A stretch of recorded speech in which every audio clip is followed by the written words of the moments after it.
14 जून 2020 को सुशांत सिंह राजपूत की लाश मुंबई के बैंड्रा वेस्ट में लोकेटेड मॉन्ट ब्लैंक बिल्डिंग वाले फ्लैट के बेडरूम में पड़ी थी और पास में ही खड़े थे उनके दो दोस्त, एक क्लीनर, एक कुक और उनका कुत्ता फज। घर में मौजूद इन लोगों ने तुरंत पुलिस को और सुशांत की बड़ी बहन मीतू को फोन करके बुलाया, जो उस वक्त गोरेगांव महाराष्ट्र में ही थी। मीतू और पुलिस के पहुंचते ही पुलिस ने सुशांत की डेड बॉडी को 8 किलोमीटर दूर लोकेटेड ऊपर नाम के सरकारी हॉस्पिटल में पोस्टमार्टम के लिए भेज दिया। जब तक सुशांत की बॉडी का पोस्टमार्टम किया जा रहा है, हम फ्लैट में मौजूद मेंबर्स का बयान सुन लेते हैं। उस दिन फ्लैट में सुशांत के दो दोस्त सिद्धार्थ पिठानी और दीपेश के साथ कुक केशव और क्लीनर नीरज मौजूद थी। पुलिस पूछताछ के दौरान इन चारों ने जो स्टोरी सुनाई वो कुछ ऐसे थी। उन्होंने बताया कि 14 जून 2020 की सुबह सुशांत लगभग 6 बजे उठे और फ्रेश हुए। हॉल में बैठे उन्होंने कुक केशव से नारियल पानी, ऑरेंज जूस और 2 केले मांगे। केशव कुछ ही देर में तीनों चीजें ट्रे में रखकर लाया, लेकिन सुशांत ने केले वापस कर दिए। नारियल पानी और ऑरेंज जूस पीने के बाद सुशांत लगभग 8 बजे के आसपास अपने बेडरूम में वापस चले गए। 10:30 बजे के आसपास केशव सुशांत को लंच में क्या बनाना है ये पूछने उनके बेडरूम की ओर गए और देखा कि सुशांत का बेडरूम अंदर से लॉक था। ये सोचते हुए कि सुशांत सो रहे होंगे, केशव ने सिर्फ एक बार डोर नॉक किया और वापस किचन में चला गया।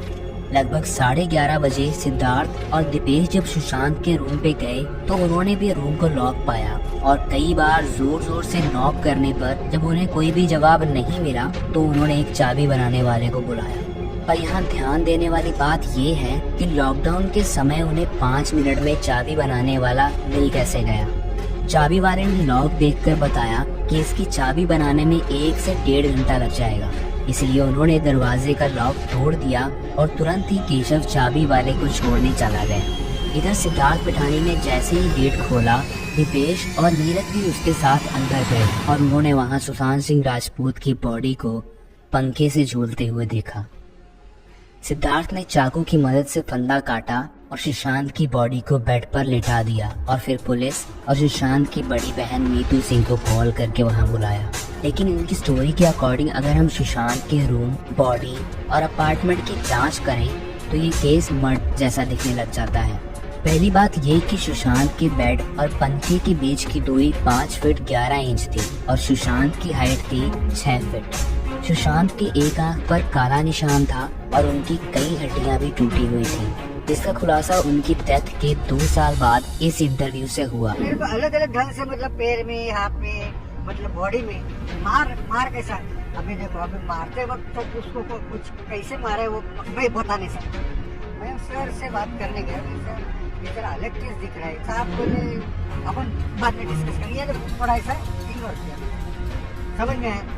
अभी इस वक्त मैं इसलिए बता रहा हूँ कि अगर वो फ्रैक्चर था तो ऐसा आदमी ऐसा खुद को करने के टाइम ऐसा कर नहीं सकता। इस वजह से, और जो मार्किंग मैंने बताया वो भी नहीं हो सकता। और हाँ, अपार्टमेंट के सारे सीसीटीवी कैमरास बंद क्यों थे, लेकिन फॉरेंसिक और पुलिस की रिपोर्ट ने इस डेथ को सुसाइड का नाम दिया। पर फैंस और पब्लिक को ये बात कुछ जची नहीं और इसी पब्लिक प्रेशर के चलते ये केस सीबीआई को सौंप दिया गया। पर सीबीआई ने भी इस केस को ड्रग्स और डिप्रेशन से रिलेट करके सुसाइड बताया। लेकिन सुशांत की फैमिली को पुलिस, सीबीआई और हॉस्पिटल की रिपोर्ट पर भरोसा नहीं होने पर उन्होंने पटना पुलिस के पास रिया चक्रवर्ती और उसके भाई शौविक चक्रवर्ती के खिलाफ एफआईआर दर्ज कर दी। और जब पटना पुलिस की टीम इस केस की जांच करने के लिए मुंबई पहुंची तो उनका टाइम वेस्ट करने के लिए उन्हें 14 दिन के लिए क्वारंटाइन कर दिया गया और उनको केस के प्रॉपर डॉक्यूमेंट्स भी नहीं दिए गए।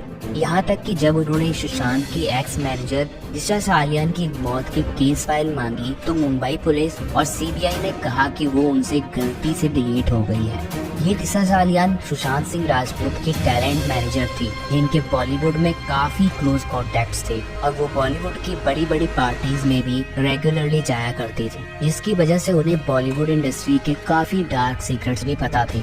दिशा की मौत सुशांत सिंह राजपूत के मौत के कुछ दिन पहले यानी 8 जून को मलाड में गैलेक्सी रीजेंट के पेंट हाउस अपार्टमेंट में 14वें फ्लोर से गिर के हो गई थी, जिसको सीबीआई ने पहले एक्सीडेंट का नाम दिया और बाद में स्टेटमेंट बदल के ट्विस्ट का नाम दे दिया। लेकिन सोचने वाली बात ये है कि अगर कोई इंसान एक्सीडेंटली इस की वजह से नीचे गिरेगा तो वो सीधा नीचे आएगा, लेकिन दिशा की बॉडी बिल्डिंग के कंपाउंड के बाहर पड़ी थी। इसी डाउट के चलते कुछ इन्वेस्टिगेटर्स और एक्स रॉ एजेंट्स ने अपनी इन्वेस्टिगेशन शुरू की तो ये सामने आया कि कुछ बहुत ही पावरफुल लोगों ने दिशा को उस पेंट हाउस अपार्टमेंट में बुलाकर धमकी दी थी, क्योंकि दिशा को उनके कुछ घिनौने राज पता थे। हम नाम तो नहीं ले सकते, लेकिन उनमें से एक बहुत पावरफुल पॉलिटिशियन और एक नामी ग्रामी एक्टर का बेटा था, जो कि पहले भी एक और बॉलीवुड एक्ट्रेस के मर्डर में इन्वॉल्व था। इनके अलावा दिशा सालियान का एक बहुत ही करीबी दोस्त भी मौजूद था और उसके फियांसे रोहन के साथ साथ कुछ और लोग भी उस फ्लैट में मौजूद थे। और इन्हीं 4 पावरफुल लोगों ने दिशा के साथ जोर जबरदस्ती करके उसे 14वें फ्लोर से नीचे फेंक दिया। दिशा के साथ जिन्होंने ये किया वो सभी कई इलीगल बिजनेसेस में इन्वॉल्व थे, और अगर दिशा ये सारी इंफॉर्मेशन लीक कर देती तो बॉलीवुड और पॉलिटिक्स से जुड़े कई लोगों का करियर दांव पे लग जाता। अब अगर हम दिशा और सुशांत की डेथ को लॉजिकली कनेक्ट करें तो दिशा ने अपनी डेथ से कुछ दिन पहले सुशांत के साथ वो सारी इंफॉर्मेशन शेयर की जो उसे पता थी, और 9 जून 2020 को यानी दिशा की डेथ के एक दिन बाद सुशांत ने वो बातें अपने एक क्लोज फ्रेंड के साथ शेयर की जब वहाँ रिया चक्रवर्ती भी मौजूद थी। लेकिन सुशांत को ये बिल्कुल भी पता नहीं था कि उसका वो क्लोज फ्रेंड और रिया का भाई शौविक भी उस पार्टी में मौजूद था जिसमें दिशा की डेथ हुई थी। कहा जाता है कि रिया ने अपने भाई को बचाने के लिए अपने एक बूढ़े मित्र जो बॉलीवुड के जाने माने फिल्म मेकर और प्रोड्यूसर हैं उनके साथ ये सारी बात शेयर की। उस सो कॉल्ड बूढ़े मित्र ने रिया को सुशांत से ब्रेकअप करके जल्दी से जल्दी उसका फ्लैट छोड़ने को बोला, और दूसरी तरफ सुशांत के उसी फ्रेंड ने ये सारी बातें दिशा के कातिलों को बता दी। इससे सुशांत भी टारगेट पे आ गए। 10 जून से लेकर 13 जून के बीच सुशांत ने लगभग 50 सिम कार्ड चेंज किए, क्योंकि उन्हें लगातार धमकी भरे ब्लैकमेलिंग कॉल आ रहे थे। इसके साथ ही सुशांत एक मीडिया कॉन्फ्रेंस भी करना चाहते थे। यहाँ ध्यान देने वाली बात ये है कि सुशांत के नए सिम कार्ड्स का नंबर ब्लैकमेलर्स के पास कैसे पहुँच रहा था। अब अगर इस थ्योरी को पूरा करें तो 13 जून की रात को महाराष्ट्र के एक फेमस पॉलिटिशियन की BMW मॉन्ट ब्लैंक से लगी हुई दूसरी बिल्डिंग के CCTV कैमरा में दिखाई देती है। इन सभी प्रूफ्स को लेकर कुछ डिटेक्टिव्स जो स्टोरी सामने लाते हैं वो ये है कि दिशा के मर्डर्स ने सुशांत के अपार्टमेंट में मौजूद 4 लोगों को धमकाया और पैसों का लालच दिया, जिसके चलते उन हाउस मेंबर्स ने सुशांत के पानी या किसी ड्रिंक में कुछ नशीला मिलाकर उन्हें पिला दिया।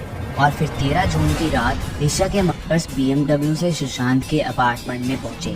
नशे में चूर सुशांत के साथ मारपीट करने के बाद उसके कुत्ते के पट्टे का इस्तेमाल करके उनका गला काट दिया गया और सुशांत की बॉडी को उनके बेडरूम के पंखे से लटकाकर रूम को बाहर से लॉक कर दिया और चाबी अपने साथ ले गए।